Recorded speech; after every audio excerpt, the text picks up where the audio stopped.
Welcome, everybody, to the spread here on this January 26th, 10 a.m. as always on the East Coast. We are getting ready for another full slate of college basketball action. And Chris, you are joining me once again. It's been a little bit of a rocky week for us, especially in terms of bad beats, but I think that only means that we're set up nicely for a big time Saturday today. Well, folks, we're calling it the Day of Reckoning. This is where the men and the boys are separated. This is where you have to dig deep and you have to grind these wins out. With so many games on the slate, as always on the Saturday, the brunch, the spread, we are here prepared to help you do so. I think that the one game this week that kind of sums up everything is the fact that we had Northern Iowa getting 7.5 or 7 against Southern Illinois. And the money line. And the money line. They were up 35-14 in the first half, 35-19 at halftime, and they didn't even cover. I mean, if that doesn't explain the week to you, I don't know what does. Yeah. We're due for a couple good ones today, though. And I feel like did that happen? I think that might have happened last Saturday, where we started off slow last Saturday, and there were a couple games where we wound up, grinding them out. I know that Rice North Texas over didn't look great at first. The UTEP first half under, and I think we were probably close to even last Saturday. So yeah, I think in terms of betting here on the show, we've probably been a little above average, I would say. I'd say we're slightly up. Definitely, there's work to be done. Of course, and that's the one thing I will say is that this is a week where you and I have both been talking, not throwing our principles out the window, but really refining our process and trying to, because it's always a work in progress. Things are always changing, and you just have to adapt. And I think one thing, which will help eventually. I don't know if it's something that's going to do a ton today, but we started to come up with some power ratings, and we think that all the work we're doing, it should pay off. All right, so without further ado, let's get to these picks. I'll be posting them in the chat as always. We'll go in time order as we do, and the first one I have is that. So I only have my games pulled up in front of me. That's okay. I'll let you know when mine are coming. All right, my first one's at 1:00. Do you have one before that? I have a 1:00 as well. So. All right. So let me. Nothing at noon. Nothing at noon. Okay.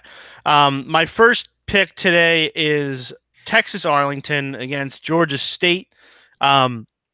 This game I like a decent amount, and it's because I think Arlington is a lot better than I think a lot of people thought at the beginning of the season. Chris Ogden, coach from he coaches Arlington now, but he was at Texas Tech. He was a Chris Beard guy, and at the beginning of the season, it was a train wreck for them. They started 4-11, but they were just kind of trying to get this system in place. Their defense has played really well in the conference so far. They're on a 5-game winning streak. They just beat Georgia Southern on the road. I don't want to push them too far, but you're getting 8.5 points here against the Georgia State team, who has definitely played a lot of close games this year. They've struggled late in games. I think that Arlington will be able to at least stick around here, keep this game close.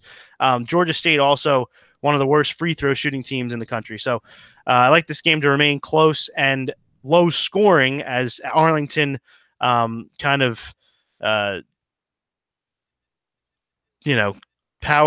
their, I don't know the word I'm looking for, but gets Georgia State to play their tempo, their style, which is a defensive-minded game. So I like this game to go under the total at 140, and I like Arlington to cover the 8.5 points. The double whammy to start. All right, the double whammy. Well, just a little teaser, Joe. I'll have a double whammy later myself. But I'm going to start off with another 1:00 game, and I like, again, my boys from Detroit, the Titans. They are plus 6.5, and they are at IUPUI. This IUPUI team, they've been kind of interesting. They've been a little up and down. They're not great offensively, so I think that the fact that Detroit doesn't have the best defense, it will be able to help them out there, and they're going to win this turnover battle. IUPUI is not bad at forcing turnovers, but Detroit is one of the best in the country at taking care of the ball. This is really a game where I think things start to even out, and I've had Detroit the last 2 games, and they're a big 3-point shooting team. They take 43% of their shots from 3. They make 37%, and IUPUI doesn't defend the 3 ball particularly well. And I just think that the fact that they've shot, not that obviously the last couple of games are direct correlation, but the last 2 games, they've shot about 20% from 3, and they've just kind of been cold a bit. And I don't want to back away. I want to take the value where it is. I think 6.5 is too much. Should be a close game. So I like Detroit plus 6.5. All right. Do you have any more at 1? Nope, I don't. All right. Do you have any at 2? Let's look real quick. Well, you have 1 at 2, don't you? Yeah, I have a few at 2.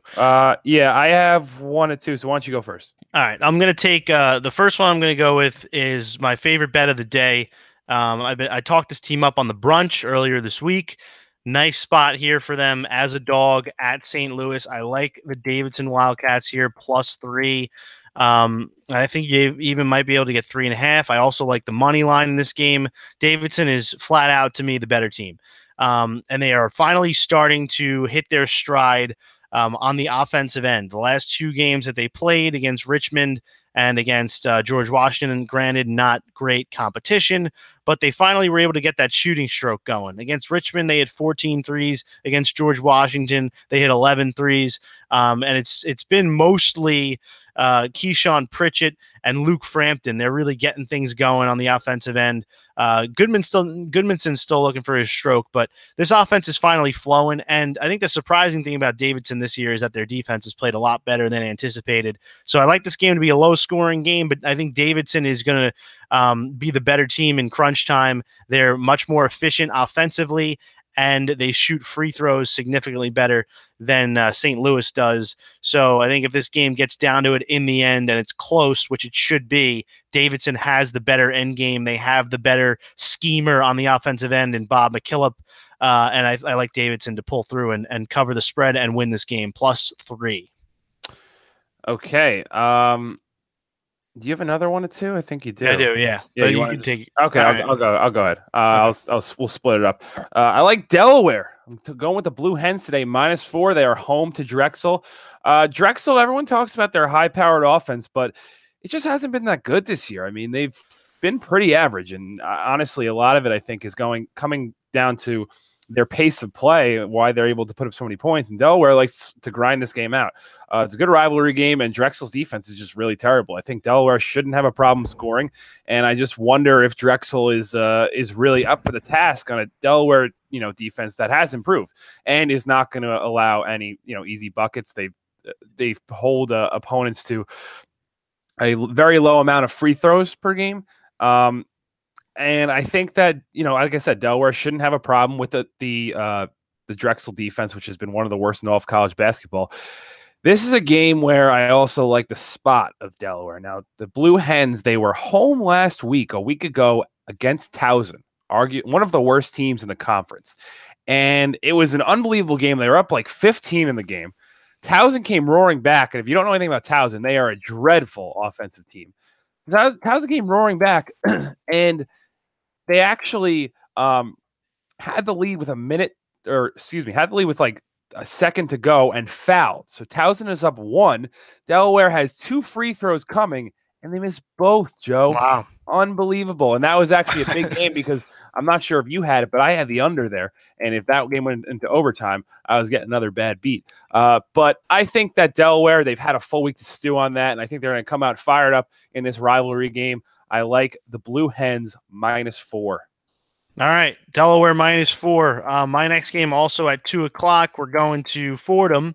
Dayton and Fordham both play a pretty slow tempo. Dayton on the road this year, not great, and last year as well, not great. I like Dayton to struggle a little bit in this game, and I can't take Fordham to win the game because Fordham's offense is extremely questionable, and they've struggled all conference season. They're 0-6 in the conference. But with this tempo that these two teams play and kind of I think it's going to be kind of a lazy Saturday game where Dayton goes in and they should win the game, but I don't think that they're going to do it too convincingly.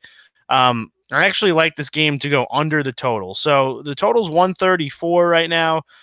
Fordham, their defense has taken a step back in conference, but they really don't play many high scoring games. I mean, their highest scoring game since they got into conference play so far was their most recent against LaSalle. Only got up to 144. I mean, everything else has been in the 130s and lower. So they really have trouble on the offensive end.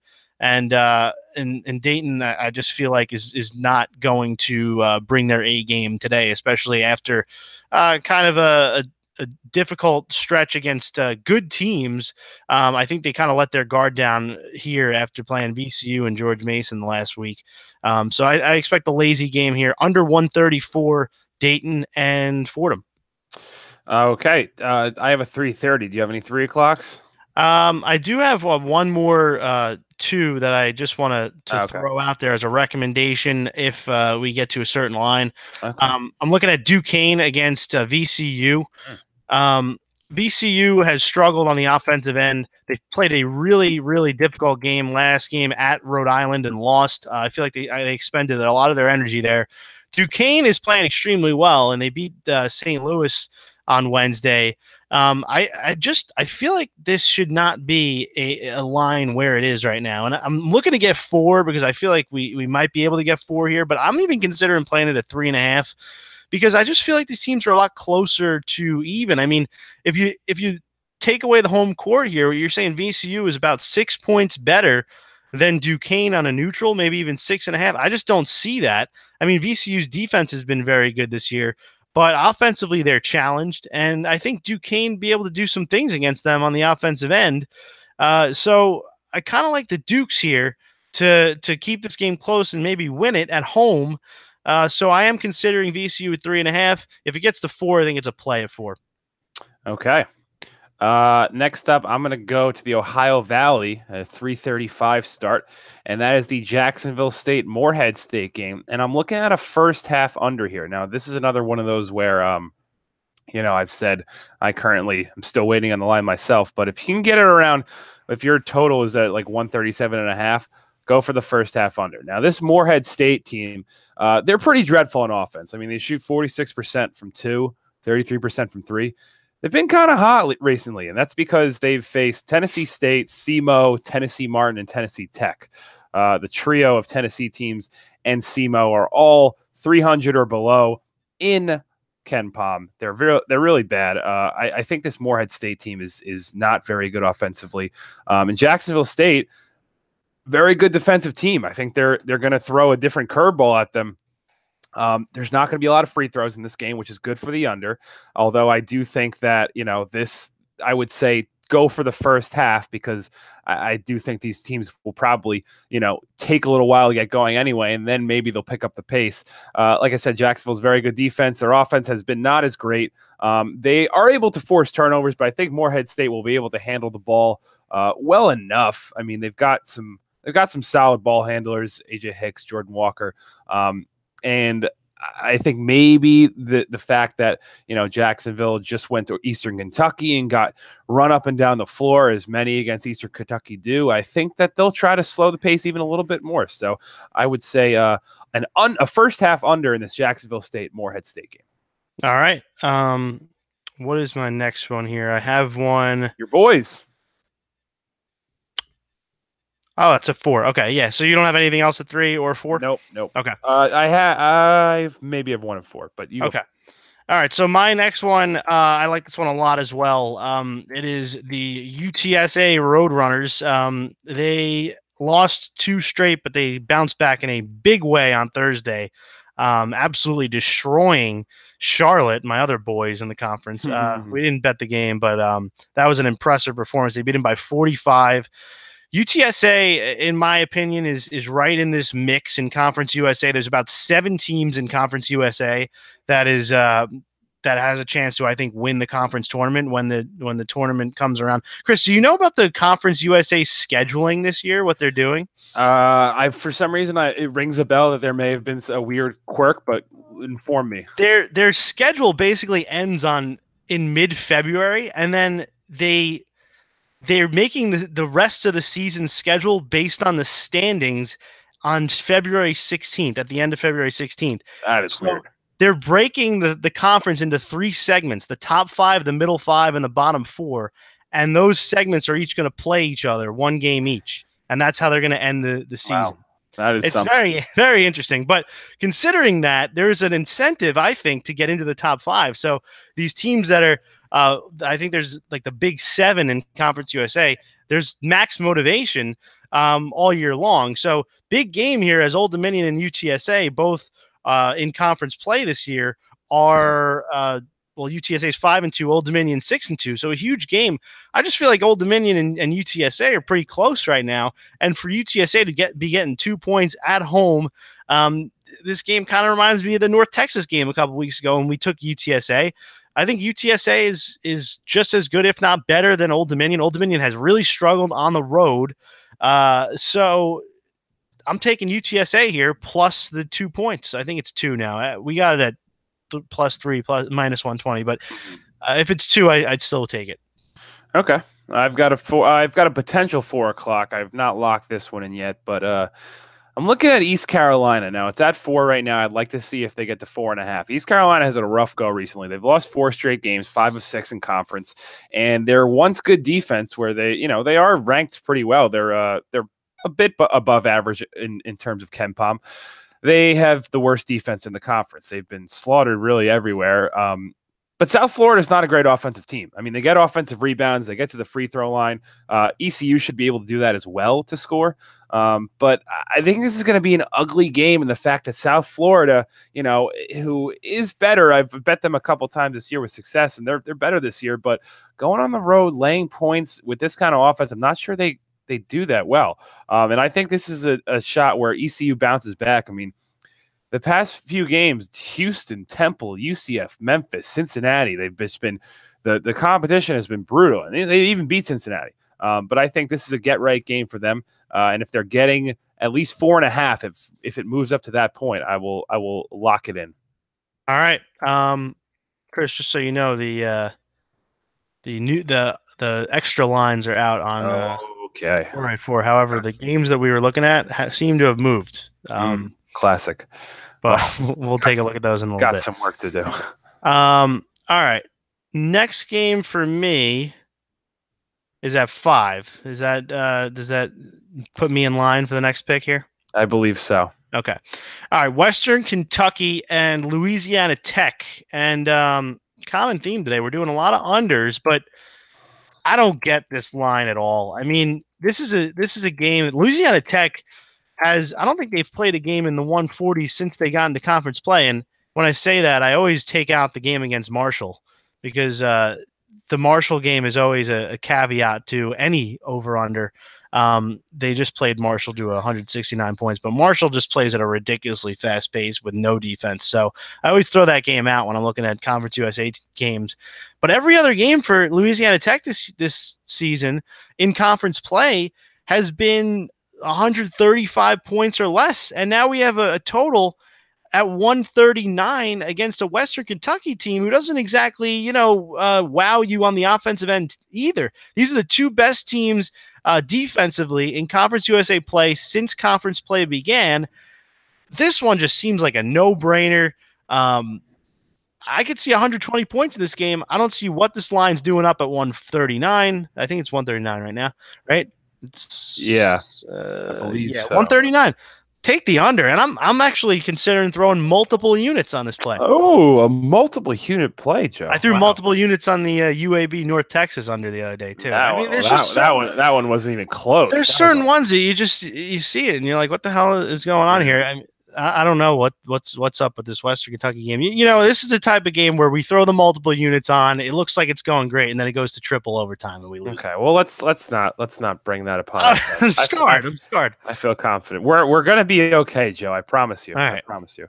All right. Actually, I'm sorry I misspoke. I actually had some 4:30 games. So okay. Well, let me get to those a little bit here. So first off, we're gonna start with Tennessee Martin. And I believe they might be 2.5, or if they're 2.5, I would try to buy them down to 2. But the thing here is I'm fading Edwardsville. They are playing SAU at Edwardsville. Edwardsville just played a triple overtime game on the road on Thursday, and now they have to go on the road again. Second road game in 3 games, basically played an extra half against SEMO.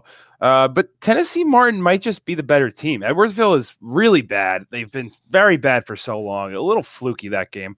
And I think, Tennessee Martin, they've gotten, a little better in conference play. I think they should be able to get some offensive rebounds. But I think they'll shoot slightly better here. I think these two defenses are pretty terrible, but especially with the tired legs of Edwardsville, I like Tennessee Martin to cover and win that game.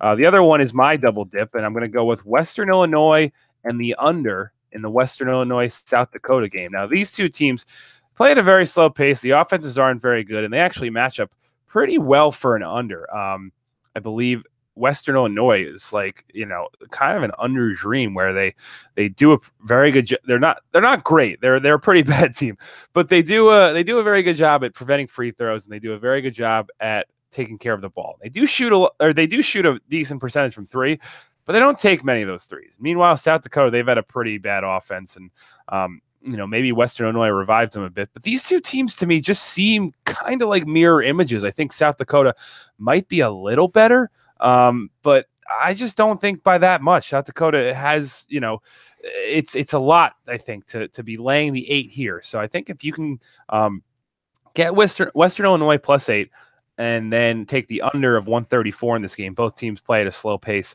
I like those there. And I think South Dakota, they've also played some higher scoring games recently against some faster paced teams. And I think Western Illinois will kind of muck it up for them. So there's the double dip for you. Big double dip there. All right. When's your next game? What time? Let's scroll down and see. My next one I think is at 8. I should have. I think I'm probably almost done, but I should have one more maybe before. Yeah, I have one more game, and I think it's at 7. So all right, so take that I'll just take it away, and it's the Cleveland State Youngstown State game where you have the two cellar dwellers in the conference. And why would I want to lay points with Cleveland State? Well, looking at the numbers, it seems like they are just a tad better than Youngstown in almost every area. I think, Youngstown likes to shoot the 3 ball. That's really the best line of defense for Cleveland State. They have allowed 33% on the year, and that's gone up to 38% in conference play. So I think there's a bit of a correction, as do I think Youngstown, who's shot 35% from 3 on the year, but 40% in conference play. I think this is a case where Youngstown has been a little too hot recently, and Cleveland State has gotten burned recently. And I think they're able to kind of even itself out there. I think Youngstown State's defense is atrocious, and Cleveland State should actually be able to score on them. They seem to be better in almost every category. This Viking team, it's Cleveland State, they're 0-8 in conference play. And I think something's got to give at a certain point. I think, they're definitely not, they may be at the bottom of the conference, but I think at home against one of the other cellar dwellers, I think they should be able to get a win. They've been kind of beaten up this year, and this seems like a get right spot after they had a 4-game road trip and then followed that by back-to-back home games with Northern Kentucky and Wright State. That's never a good thing. So they've had a week off, and I think they should be able to get back on track and get their first conference win. So I like Cleveland State -1.5. All right. 8 o'clock for me. I have we're going to the Evansville Northern Iowa game. And here's another under for us. We're going to take the under 130.5 Evansville and Northern Iowa. These two teams they don't play offense. Both teams have actually, they both have adjusted efficiency ratings under 100, which are both outside the top 250 in KenPom. But Northern Iowa plays really slow, and they're at home here. So I think they'll be able to control the tempo a little bit. You look at the 2 games they played against each other last year, especially the second one. The game on February 13th last year, Evansville, Northern Iowa, 47-41 final. That's 88 points. The other one was 57-49. So that one got over 100 barely. I think that's really all you need to hear. Both these offenses are very challenged. They're going to turn the ball over a lot. They don't shoot the ball well, and they defend pretty well, both teams. So I like this under here. Evansville does try to push the tempo a little bit, but I think Northern Iowa will control it. So let's take under 130.5, Northern Iowa and Evansville. Do you have a pick at 8? Because I have another one. No, I'm all done. Okay. All right. Then for my other pick at 8 o'clock, we are going to go to Coastal Carolina and Arkansas State. Both teams played thrillers on Thursday night. A literal pick. Actual pick 'em, yeah. Arkansas State played Appalachian the other day, and I think that game went to it's just single overtime. There's another triple overtime game we had on Thursday. They're all blending together. This game just went to overtime, but they did win the game. But Arkansas State, to me, is probably the worst team in the conference. Their defense has been extremely suspect, and I think that Coastal Carolina is starting to get their stuff together. Now, yes, they have played the 2 worst teams in the conference, and they've beaten both, but that could just be a start for them. I mean, they play Arkansas State here. I think they get this win, and coming into the season, Coastal Carolina was supposed to be at least, in the middle of the pack, and things have not gone their way to this point. But I think that they continue on their little bit of a hot streak here. They get this win at Arkansas State. I just think that they're the much better team here. So if you get them at pick 'em, I will take Coastal Carolina at pick. And then the final game that we have is Charlotte at UTEP. And I'm going with the Charlotte 49ers here. I don't know what this line is. Yeah, look right here. I'm wearing the shirt. I don't know if this line is an overreaction to what happened against UTSA or just I don't know, because these two teams are not 5 points apart, and to be honest, I don't know how much of a home court advantage UTEP has. UTEP's 1-6 in the conference. Charlotte's 2-6.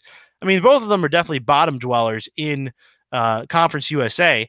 But I just feel like this game, UTEP's not going to be able to score. Charlotte's not going to be able to score. It's going to be a low-scoring game, and I think that Charlotte's ability to manufacture points at the free throw line and shoot the ball a little bit better than UTEP will come in handy here. So getting the 5 points with two teams that are pretty much even. Charlotte, I thought, might be even a little better. It's an easy pick for me. So Charlotte +5. I like the money line as well, and that rounds out my picks, although I was considering one other. Why don't you give it to our listeners? Okay.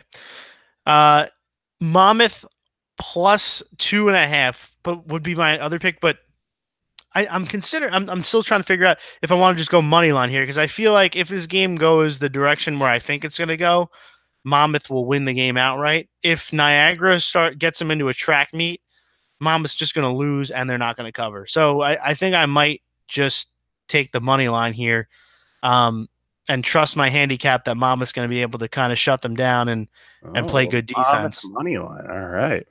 So that's my bonus pick if you're looking for a spicy money line. Wow. They used to call that Judd's spicy pick of the day. I don't know where that's. What happened to the Judd's picks? Yeah, what's he doing? Is you gonna? I mean, this is the first college basketball Saturday. We're actually gonna watch together. I did ask him if he wanted to come up. He has not. He said he might be going to AC today, and if not, he would come. Oh, so Lord. I gotta see what he's doing. As they say, Lord. Anything else you got? No, I think that's it. I'm hoping we have today, only a half hour. Well, I think maybe that's come with a refined process, and we really hammered it home. I think we should have a good day. Looking forward to it. I mean, it's got to be a good day, right? Yeah. If it doesn't, who knows? Like I said, day of reckoning. This could be it could be a day of reckoning the other way. Yeah. Well, that's what I mean. Yeah, I mean. All right. Well, you don't see us next week. You don't see us next week. Don't worry. We're okay. We'll probably just be locked up in like a mental institution. We'll be okay. Also, I just want to why don't we do a quick quick promotional plug to a few guys that have helped us in the past, but have also helped us this year. And that's the men at 3 Men Weave. We followed them this year. They've done really well. They've had a little bit of insight from our good pal Alan Boston. Makes me wonder why Alan Boston didn't come on the brunch before the 3-Man Weave. But they have a great podcast and they post picks every day. So give them a follow, give them a listen. They're great listens, and they know their shit about college basketball. Make sure you follow our account as well at the Spread TBN. Also, the Brunch Pod is the entire Brunch network. Follow us on Instagram at the Brunch Network, and follow us on Facebook, or like us on Facebook at the Brunch Network. You could also subscribe to our podcast, weekly podcast. This week we had 2 episodes. Chris, you were joined by Northern Kentucky head coach John Brannon. That was a very good interview that I suggest you all going out and listening to. So go on your iTunes app, search the Brunch Network there, and you could find all of our episodes, including the 2 this week. Plenty more college basketball coaches to come on the show between now and March Madness. So you're going to want to be subscribed there so you get the alerts whenever the new interviews and episodes come out. Thanks so much for listening today. We wish you the best of luck. We're looking to have a big day, and we'll hopefully see you again next Saturday.